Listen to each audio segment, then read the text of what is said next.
is Michael. I'm Cole. I'm Logan. We're going to talk about the future of journalism as well as the evolution of media. And before we're going to do that, before we talk about the future, we have to talk about the past and present. So we're going to talk about some of the big events in the history of journalism as seen through the eyes of the evolution of media. So of course we have the creation of, television, radio, newspaper, the printing press, etc.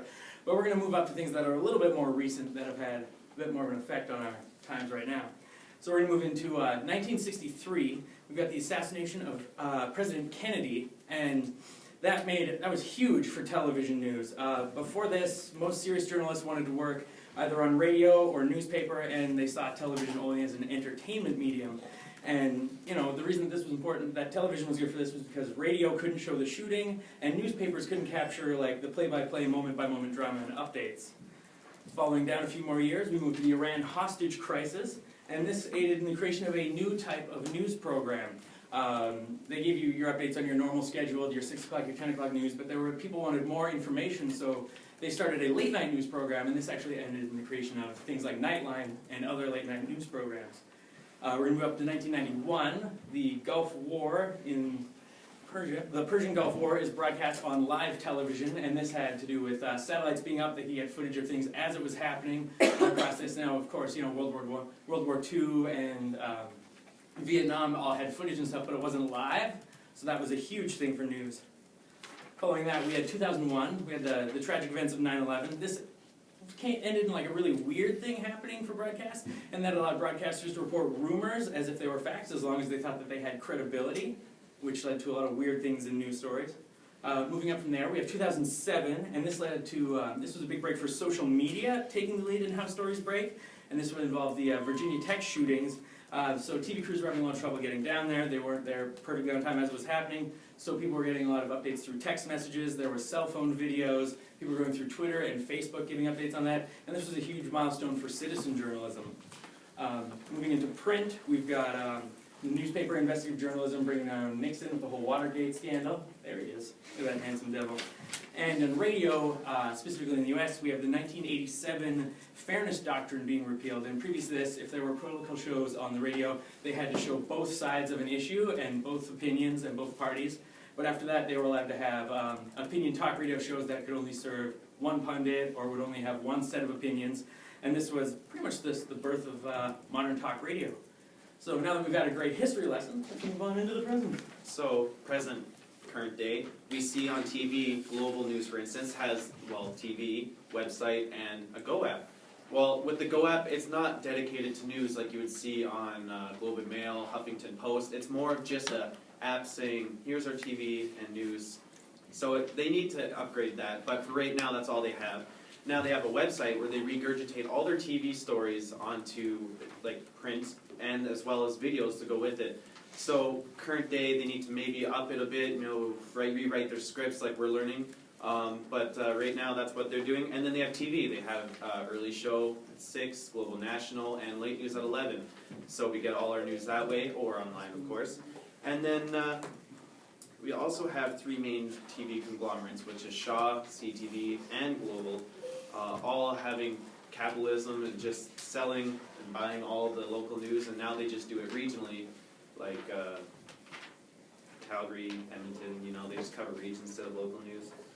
And then we have radio, which stays strong to this day because of local news and the content they produce. They get local people to listen in. People listen in to local news because that's what matters to them. And they integrate all their news through social media, which is what we use these days through Facebook. Example would be our own local TV or radio station, CRLC. With their promotions, they're getting people to post selfies on Instagram and Twitter for spot packages, and that's how they get youth to drive to their radio station and integrate their social media. We've also seen a rise of XM and Sirius radio, niche radio stations, for example, Alt Nation, Hits One, Playboy Radio. All those things grab people that have certain interests and grabs them that way, and that's another way radio stays up to date as they get people to come into that. And then we have print, which is one of the slowest growing industries. Newspapers fight a lack of timeliness by posting all their stuff online to get people the information they need right away instead of waiting weekly or bi-weekly for their information. Examples of this would be Globe and Mail, Huffington Post, of course, again, getting their information out first and ready.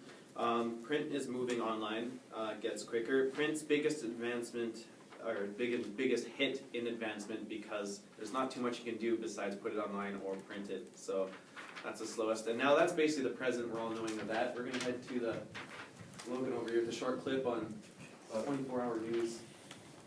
And, Talk about the future. Future of journalism.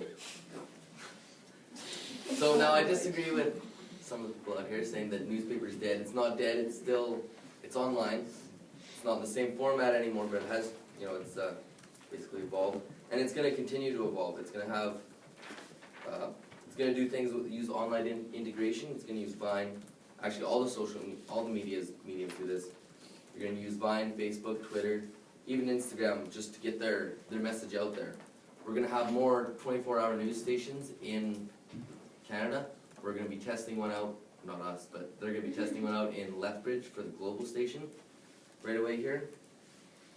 Citizen journalism is going to increase. People are going to be doing more journalism with their phones, with their smartphones, sending it into for example, into global. Someone edits it, looks it over, then posts it. We're also going to see a lot more news apps, which is, again, Global or Huffington Post. They have their app, but then within their app you can have like mini broadcasts and do stuff like that, just to make it more accessible for people.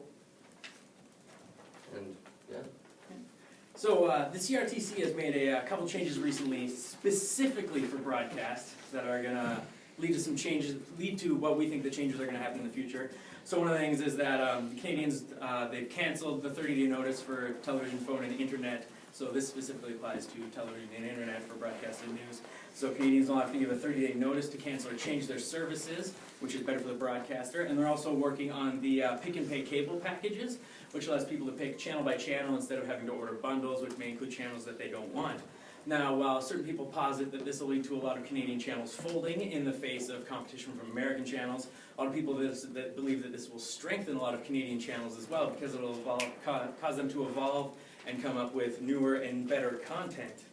So with the future being put into a dichotomy of 24-hour news networks and micro broadcasts, our main concern with news being mostly commercial is that certain news stations on 24-hour channels could end up like this.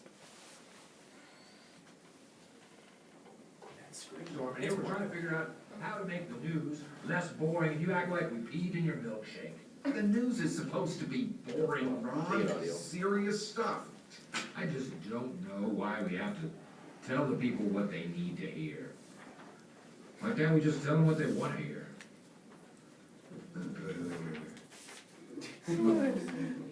So that's one of the things we have to watch out for, is people just is news just becoming sensationalist instead of elitist, telling people what they want to hear instead of what they need to hear. So if we can watch out for that, the future looks pretty bright. Thanks.